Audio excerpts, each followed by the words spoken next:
Part 1. The Boy Who Refused to Blink. It began with a breath that almost didn't happen. October 25, 1881. Malaga, Spain.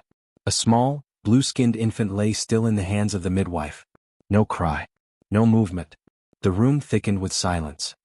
His mother's eyes, wild with fear, locked on the priest who had been called to perform the last rites. The story would later grow into myth, that it was his uncle, a doctor, who blew smoke from a cigar into the baby's lungs, shocking him into life. The child gasped, and the air that entered him never left. It became the breath of 1,000 canvases. They named him Pablo Diego José Francisco de Paula Juan Nepomuceno Crispin Crispiniano Maria Remedios de la Santísima Trinidad Ruiz Picasso, a name as excessive as his future output. But in that small home he was simply Pablito. From the beginning he did not blink like other children. He stared. At faces, at light, at shadows curling across the floor. His father, José Ruiz Blasco, was a painter of doves and modest religious scenes, a teacher at the local art school. When Pablito picked up a pencil for the first time he drew a perfect dove. No corrections. No hesitation. By the age of 7, he was already taking his father's brushes and paints without permission. By 9 he completed his first oil painting, Le Picador, a matador on horseback. His father, stunned by the precision and the boldness of color, began to believe the boy's talent was divine, even dangerous. But genius has its price. Pablo was moody, restless, prone to sudden silences and volcanic bursts of energy. At school he was a failure. He could barely read, hated arithmetic, and refused to follow rules. "I am not here to learn what has been done," he once told a teacher. "I am here to see what has never been seen." In 1895 tragedy struck. His beloved sister Conchita died of diphtheria.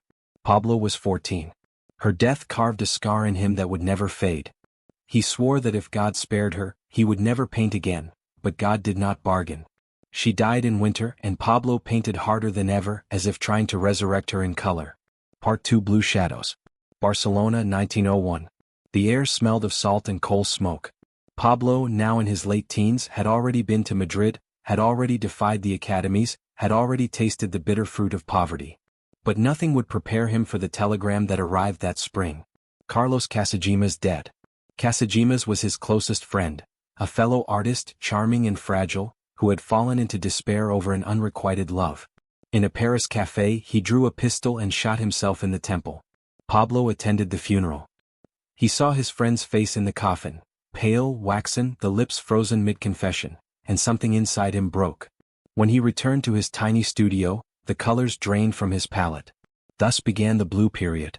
For 3 years, Pablo painted in shades of cobalt and ultramarine. Beggars with hollow eyes. Blind men groping through empty streets. Mothers clutching dead children. Prostitutes who looked more like saints than sinners. One canvas, La Vie, was a labyrinth of grief, Casagemas's ghost, lovers intertwined, death hovering at the edge of every brushstroke. Another, the old guitarist, showed a man hunched over his instrument, ribs sharp under his skin, fingers clinging to the strings as if to life itself. These were not paintings for the marketplace. They did not please patrons. They unsettled them. Critics whispered that Picasso was losing his mind. But Pablo did not care. He painted as if drowning, each canvas a gasp for air. He lived in cold rooms, burning sketches to stay warm. He ate little, smoked constantly, wandered the streets at night in a long coat, eyes catching on the faces of strangers. "Every man has a blue soul," he wrote in a letter. "I am painting mine." But the blue could not last forever. In 1904 in Paris he met Fernande Olivier, a model with fiery hair and a laugh that cracked the ice around his heart. With her came light. With her came the rose period, acrobats, harlequins, lovers bathed in pinks and reds. Yet even in the warmth of these new works, shadows lingered. The sadness never left. Part 3. Breaking the World into Pieces. Paris, 1907. The walls of Picasso's studio on the Rue de Trois Frères were closing in. The air stank of turpentine and sweat. Canvases leaned against every surface, some still wet, some abandoned mid-stroke. Outside, Montmartre thrummed with life, cabarets, poets, anarchists, but inside, Picasso was dismantling reality.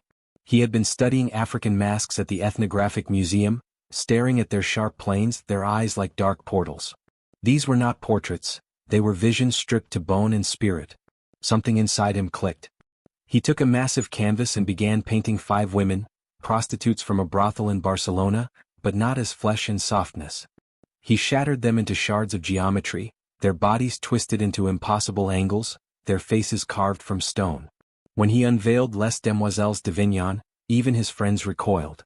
Henri Matisse called it a mockery. Georges Braque said it was like drinking kerosene to spit fire. But Picasso only smirked. If I paint a woman, she is not a woman. She is paint. Thus began Cubism. With Braque, he deconstructed objects into fractured perspectives, guitars, bottles, faces, all broken and rearranged on the flat plane. He abandoned traditional beauty. He painted not how things looked, but how they existed, from every angle at once, in every moment at once. Critics scoffed. Patrons hesitated. But slowly the tide shifted. What was once an insult became a revolution. Picasso's canvases began to sell. His name spread across Europe. He was no longer the poor boy from Malaga, he was the man who had split the visual world into pieces and rearranged it. But in dismantling the world, Picasso also dismantled himself. His relationships fractured. Fernande left him.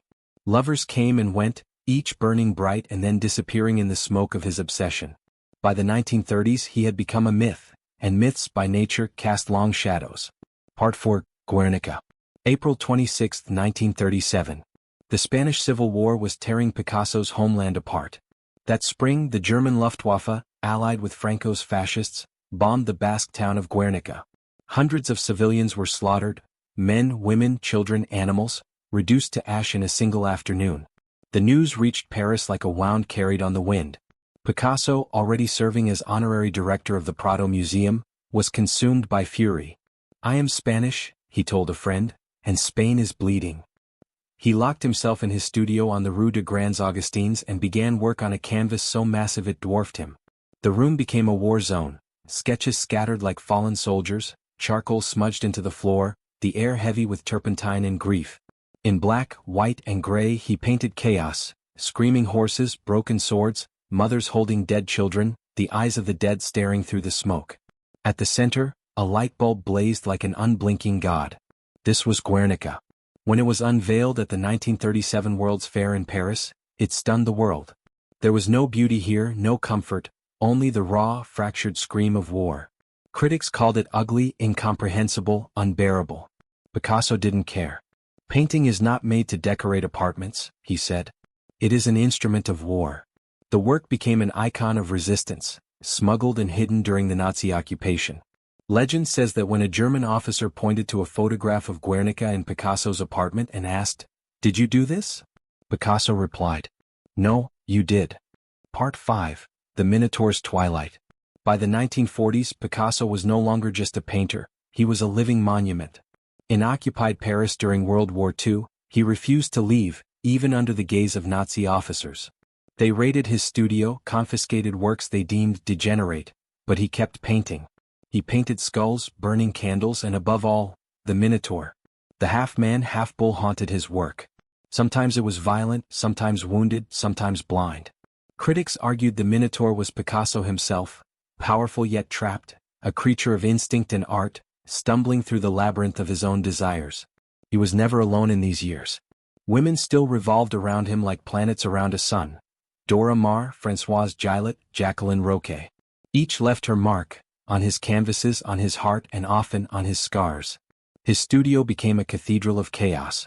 Canvases leaned against the walls, sculptures crowded the floor, unfinished works stared from every corner.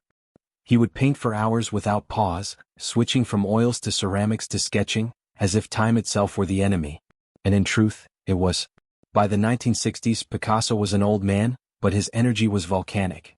He painted himself as a musketeer, a defiant figure from another age, sword in hand, eyes sharp. Friends said these self-portraits were his way of mocking death. Look at me, I still fight. But under the bravado there was urgency. He spoke often of mortality, of unfinished work. It takes a long time to become young, he liked to say, and he was running out of time. Part 6, The Last Line. April 8, 1973. Notre Dame de Vie, Mougins, France. Pablo Picasso, 91 years old, sat at a table, a glass of wine by his side, friends and family gathered for a meal. He laughed, spoke of future projects, told stories that blurred truth and myth. That night in his sleep, his heart stopped. The world awoke to the news with disbelief. The man who had lived 1,000 artistic lives was gone. His funeral was small, private, but his name was everywhere. He left behind more than 50,000 works, paintings, drawings, prints, ceramics, sculptures. His art had changed with every decade, yet one thing never changed: his refusal to stand still. From the blue shadows of his youth to the fractured worlds of Cubism, from the searing scream of Guernica to the playful colors of his later years, Picasso never painted the same picture twice. In his final self-portrait, done months before his death, his eyes are wide, almost frightened. The lines are raw, the colors frantic. It is the face of a man staring straight into the abyss, still refusing to look away. His last recorded words were to Jacqueline: "Drink to me, drink to my health, you know I can't drink any more." And so the glass was raised and the curtain fell. But his story did not end there. Every time someone stands before Guernica, every time a child sketches a strange, broken figure, every time an artist dares to destroy tradition to find truth, Picasso is there. He once said, "Painting is just another way of keeping a diary." If that's true, then Pablo Picasso's diary is the most complete record of a soul ever put to paper. It contains joy, cruelty, love, rage, brilliance, and darkness. It is as contradictory as the man himself. And somewhere in that endless diary, the Minotaur still walks the labyrinth, searching for the next line.